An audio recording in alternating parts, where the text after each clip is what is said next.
You ever heard about that guy who got a nepotism hire at a crypto startup, tried to flash a fancy Zoom background, and ended up lost in an airport lounge?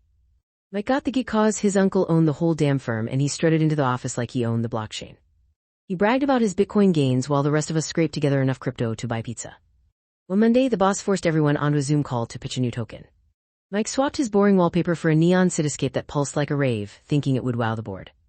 The board stared, half of them weren't even looking at the screen, they were scrolling through their phones, laughing at his dumb background. Mike kept talking, shouting about HODL and Moon, while his cat walked across the keyboard and sent a string of gibberish that made the CFO choke on his coffee. Later that week, the company booked a last-minute flight to Miami for a conference, and Mike insisted on flying first class even though his paycheck barely covered a bus ticket. He hopped on the plane, tossed his boarding pass into the trash, and pretended he'd scored an upgrade.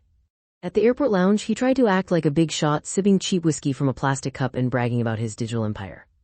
The security guard caught him slipping a forged badge into his pocket, and the whole thing spiraled when the guard pulled him aside, asked for ID, and found out Mike's license was printed on a napkin.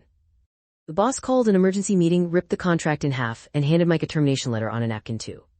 Mike left the building with nothing but his crypto wallet and a busted Zoom background. You felt that mess? I told you to follow me for more crazy shit.